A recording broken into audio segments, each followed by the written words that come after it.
আমি আপনার লগে আমার জীবন কাটাইতে চাই। কাদম্বিনী তোমার মোহ হইছে, কাইটা যাইব। তুমি তো জানো কাদম্বিনী, কৈশোরে আমি ঠিক করছিলাম দ্বিতীয় বিয়া করুম না।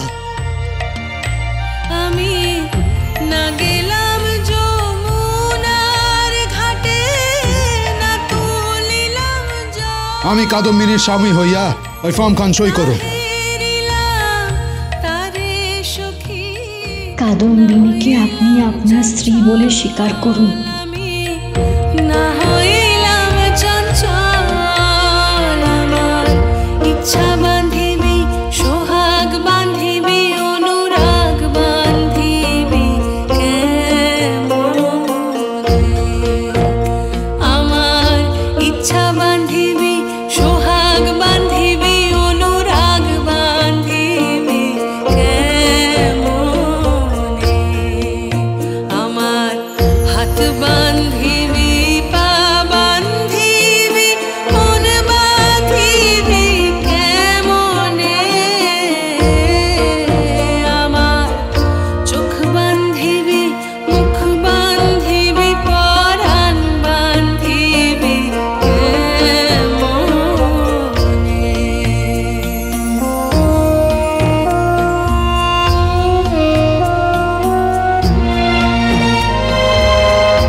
আপনি ঘুমান নাই, তাই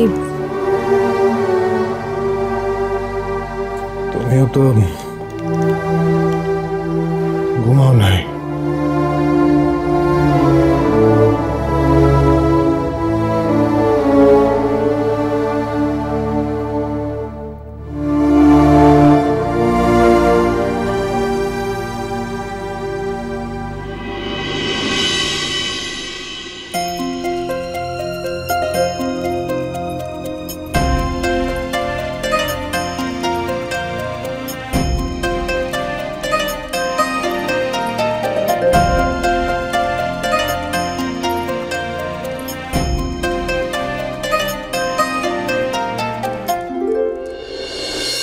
খাড়াও খাড়াও বাইরেই থাও। একখান কথা কই দিতাছি তোমায়, পেতম দিনই হেসেলে ঢুকতে হইব না তোমারে। তুমি তোমার ঘরে যাও দেই।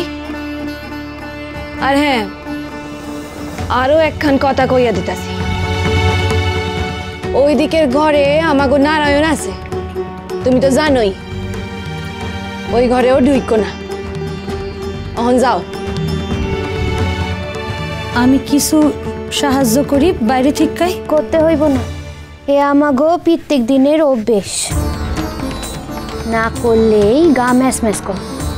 তুমি বরং ঘরে যাও, আমাগো কাম আমরাই কইরা নিব।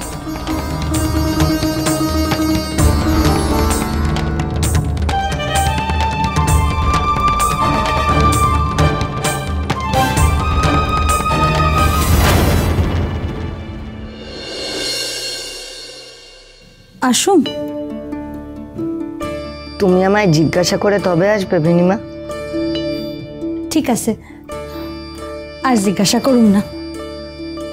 আর পা একটু ব্যথা হইছে, কাইল অনেক দখল গেছে তো। সতীশ, আমি তোমার পায়ে একটু তেল মালিশ কইরা দিই। না না, তুমি করবা কেন? তোমার এই কাম করতে হইব না। কেন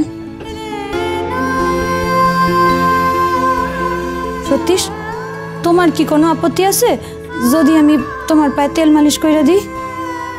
বিনিমা, বিনিমা? তুমি তো আমারে মা কইছো। মায়ের কাছে সন্তানের কি লজ্জা থাকে? আর দেখো, এইটুকুতেই যদি তোমার এত লজ্জা থাকে, তো আমি ভাবো যে তুমি মন ঠিকা আমার ওই নামে ডাকো নাই। না না বিনিমা, আসলে সতীশ, চুপ কইরা থাক আর কথা বাড়াইস না। অবু ডাক্তার বললা কথা, তার হাতে সেবা পাওনো ভাগ্যের ব্যাপার। আইসো।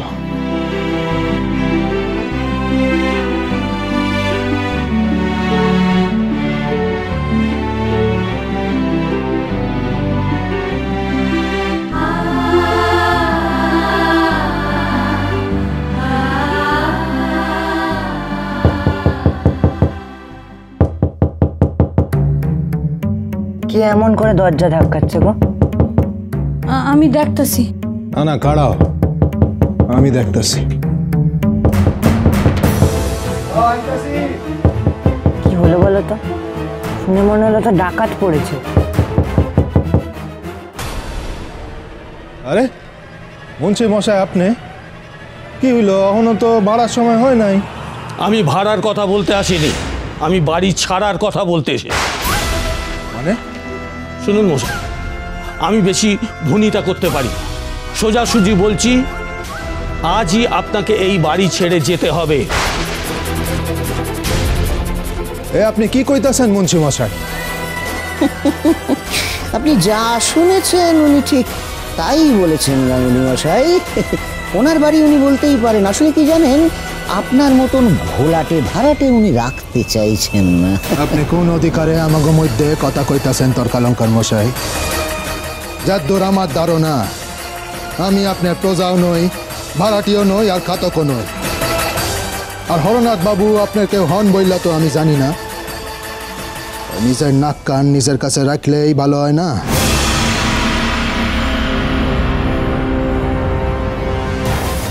এনি এইখানে কেন আইছেন? উনি আমার মিত্র, সেই জন্য এসেছেন। তাছাড়া আমি ওনাকে অধিকার দিয়েছি আমার হয়ে কথা বলার, তাই বলছেন। এবার বুঝতে পেরেছেন তো গাঙ্গুলি মশাই আমি কেন নাকটা গলিয়েছিলাম? দেখেন হরনাথ বাবু, কথা বাড়িয়ে লাভ নেই গাঙ্গুলি মশাই।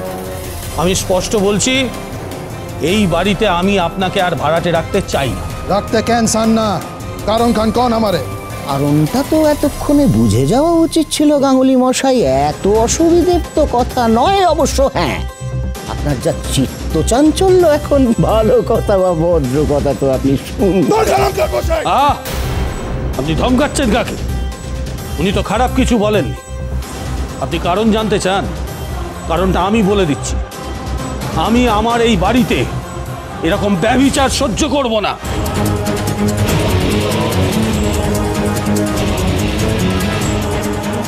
পথে তোমায় এবার বসতেই হবে দ্বারকানাথ। বাইরে কারা এত চেঁচিয়ে কথা বলছে বলো তো বিনিমা? মনে হচ্ছে যারা এসছে তাদের সাথে বাবার ঝগড়া হচ্ছে।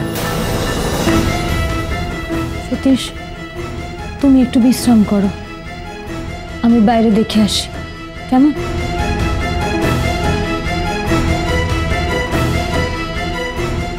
বিনিমা, বাবা রেগে গেলে তুমি বাবাকে সামলাবে কিন্তু। তুমি বিশ্রাম করো, আসছি আমি।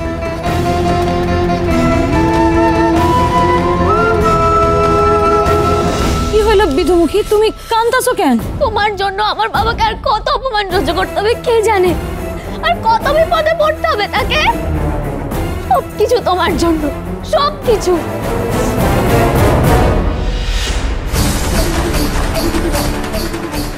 শুনুন গাঙ্গুলি মশাই, আমি আপনাকে পরিষ্কার জানিয়ে দিচ্ছি, আজ রাতের মধ্যে আমার এই বাড়ি খালি চাই।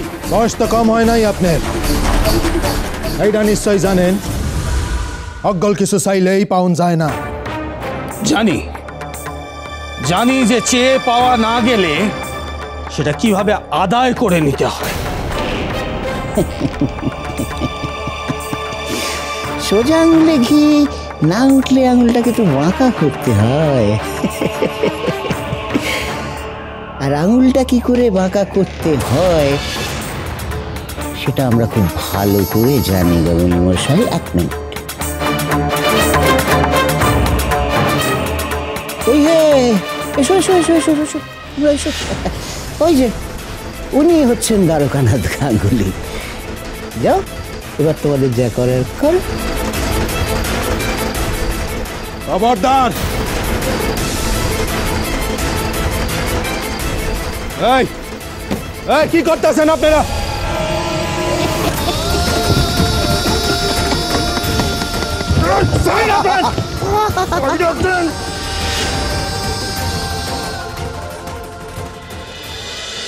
প্রথম